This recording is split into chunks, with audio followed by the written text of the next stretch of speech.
What's up, people? It's your boy Big MF Body Brax. Today I've got another Yu-Gi-Oh deck profile for you guys. I did a Neospatian one about a month ago. It's taken me some time to get around to doing this one, but here we are. It is the Dinowrestler archetype.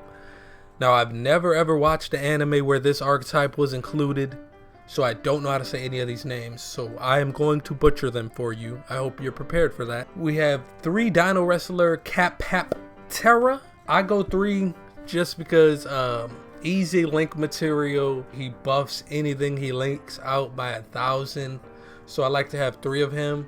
Next we have 2 Dinowrestler Raptor. Can't be destroyed in attack mode, and if he's in defense position during the standby phase, you could special summon another one of him. So I only have 2 because you don't really want to see him, and if you do see him, you just want to be able to special summon him during your next standby phase. At 3 we have Dinowrestler Slat. Now this is your Dinowrestler tuner, your only Dinowrestler tuner, unfortunately, to help get your big boss out.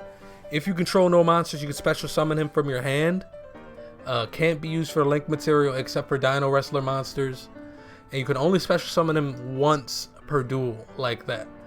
I run 3 even though you can only do that once because you can still monster reborn him if you have to, or just normal summon him while you have a card that can synchro with him. And speaking of synchro with him, our Dinowrestler Escriminici. Look at that. Look at that name. You want me to pronounce that name correctly? I can't do it. Escriminici. That's as close as we're going. It's a level 6 2200 beat stick. It can be normal summoned if you have a Dinowrestler on your side of the field already. If it's your turn and this card is in your graveyard, you can special summon a Dinowrestler from your graveyard, which is great for our Dinowrestler Dinosaur. So when he's special summoned, you can either add a Dinowrestler or a World Dinowrestling from your deck to your hand. So he's your searcher. That's why I run him at 3. You get him special summon, get whatever you need in your hand, start your combos. Then we also have Marshall Ampello at 2.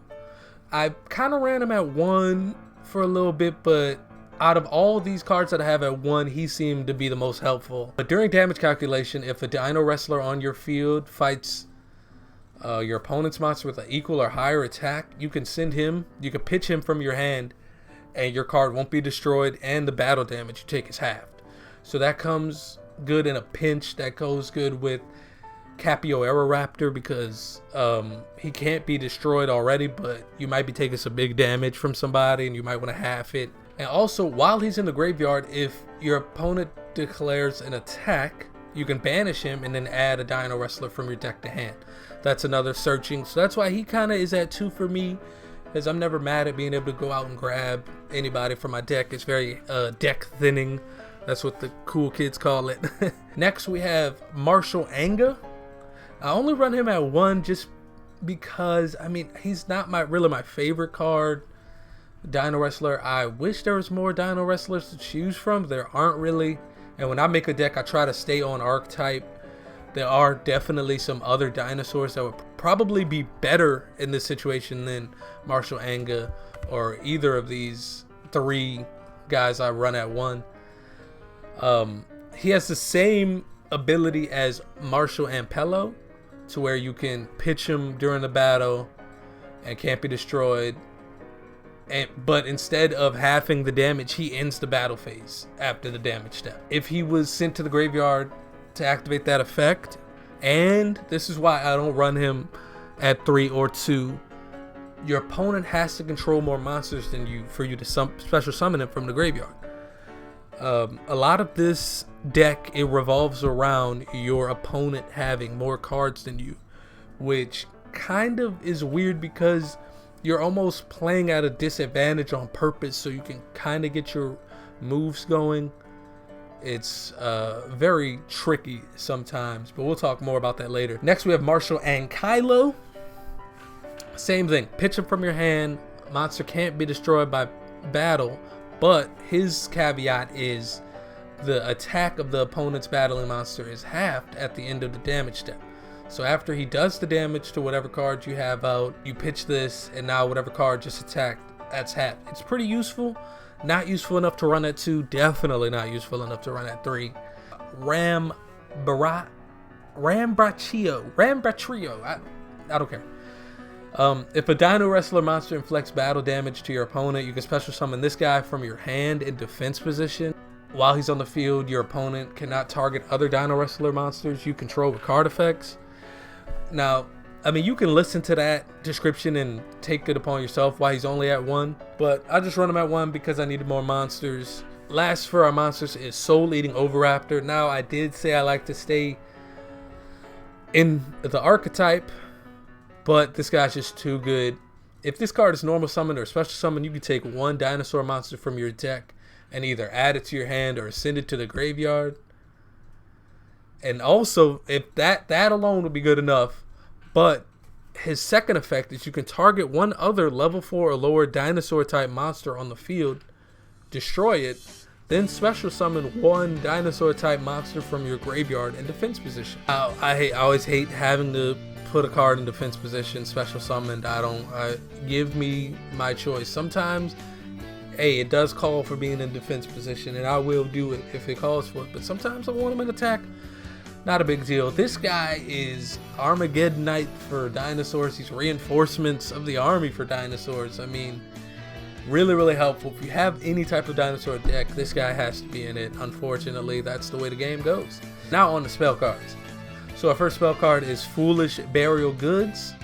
You guys know what it does. The reason I run this is this card right here, World Dinowrestling. So while you control a Dinowrestler monster, each player can attack with only one monster during each battle phase. If your Dinowrestler monster attacks an opponent's monster, it gains 200 attack during damage calculation. If your opponent controls more monsters than you do, you can banish this card from the graveyard, special summon one Dinowrestler monster from your deck. That right there is why you run the Foolish Burial Goods for this card. This card sometimes, and very rarely, is good on your field. I mean, if you're just being overwhelmed, your opponent has way more monsters than you, you're not drawing enough monsters, you have this card, it can really make a difference. The better part of this card is that effect. While it's in the graveyard, you get to special summon if your opponent has more monsters than you do. This works. That's why you can see I'm running 2 Mystical Space Typhoons and Twin Twisters. In some situations, I will Twin Twisters that World Dinowrestling if I have the advantage and I want to attack more. Same thing with MST. Usually I reserve that for, you know, like a Mystic Mine or something annoying. Just popping anything. I mean, I remember when this card was only at 1. Now it's at 3. I run 2 and then a Twin Twisters in this deck. Fossil Dig, which you pretty much have to have, is your Rhoda. You need to be searching, go search, find the card you want. Monster Reborn for obvious reasons. Raigeki for obvious reasons. The obvious Upstart Goblin. The Tyrant Dino Fusion. Use fusion summon one Dinowrestler monster from your extra deck using monsters you control as fusion material. And if you do, the first time that face-up monster on the field will be destroyed by battle or card effect. It is not. That right there is really good. Protects you from a Raigeki. Better than Super Poly. Better than regular Poly, obviously, because it is a quick effect. During the battle, if you're getting your stuff off, you really go after them with this. Now to the trap cards. Fossil Excavation, I run at 2 because, you know, it's Call of the Haunted, but you can discard a card. If you have a dinosaur card in the graveyard already, and you have somebody you want to special summon from your hand, you can pitch that one from your hand and end up special summoning him because now he's in the graveyard. Then we have 1 Hunting Instinct. This card I had at 2, but I was drawing it more than I was drawing a card that I could special summon from my hand with it. So I put it down to 1, and that worked out for me. When a monster special summon your opponent's field, special summon 1 dinosaur monster from your hand. Next card we run at 1 is Jirak Impact. If you control a dinosaur type with 2,500 or more attack, destroy all cards on the field. That is the ultimate we out of here button. That's the ultimate board clear, reset. I don't like what's going on. I don't like what you doing. Well, everybody's out of here. It doesn't target anything. So all those cards that can't be targeted with effects, doesn't matter, you're out of here. See you next time, buddy. Now, you don't have to run this. I only run this because it gives me a little bit of something to rely on in a bad situation. If anything negative were to happen while I have one of my big bads on the field, we taking down some other people with us. And next we have Solemn Judgment. I know. What is this? 2007 Solemn Judgment. No one uses that anymore. But my argument to that would be you always have half of your life points. Solemn Strike's better. Solemn Warning's better. Those cards have a set of life point amount. If I'm at 1,000 life points, I can't use either of those cards. But I can use Solemn Judgment. So why wouldn't you use Solemn Judgment instead of those cards? I don't understand it. This is good. I even use this when I have 8,000. I don't mind. Sometimes early in the game, stopping your opponent's combo is very important. This is a 10-turn game now. People are trying to get you out of here quickly. And when we're on a roll and they want to try to negate something, we negating your negate. Solemn Judgment for me is still kind of a staple. Last but not least, we have Survival of the Fittest. This is great. It's a big, beefy 1,000 attack. If World Dino Wrestling gave you 1,000, I'm running it at 3. I'm terraforming it. I'm trying to see it on the field at all times. Extra deck. I guess our real biggest baddest, is Dinowrestler Chimera T-Rexel. This card battles, your opponent cannot activate spell or trap cards until the end of the damage step. Pierces, your opponent cannot attack anyone on your field besides this guy. And if he destroys a monster by battle, he gains 500 attack. And finally, if this card is destroyed by card effect, destroy all your opponent's attack position monsters. So this to me is a really, really, really good big bad. It only takes a Link Dinowrestler and a Dinowrestler. So in theory, you can have Marshall Ampello, Terra Parkerio, 2 really weak monsters, and you get this big 3,500 beat stick with great effects. Yeah, this is who you want to see on your field as soon as possible. Next, we have our Dinowrestler Synchro card. Dinowrestler Giga Spinosavate. Once per turn, you can target one monster on your opponent's side of the field, and you can destroy it. So he pops anything at no extra cost. You don't have to discard anything. You don't have to pay life points. He just says, you know what, I'm tired of it. It's gone. And on top of that, for survivability, because that's what you want your big bad to have, is survivability, or if he gets taken out, something happens. So that's what Giga Spinosavate has. He has survivability. If this card would be destroyed by battle or card effect, you can destroy one card you control instead. That's a face down. That's any card on the field that you own. That could be a face down MST. That could be a face down Foolish Burial Goods. You know what I mean? It doesn't matter. What you really want it to be, honestly, is World Dino Wrestling. That's the perfect hit for this.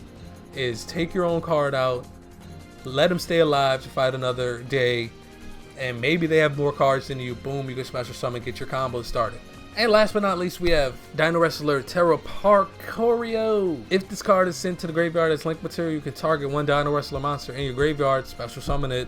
But guess what? It's in defense position. And not only that, its effects are negated. So, you know. Anyway, that is the end of this video, I guess. I hope you guys enjoyed it. In the description, I should have a link to the Reddit post I'm gonna make about this with the card list included. Make sure to like, comment, and seriously, comment it. It takes 1 second to like something.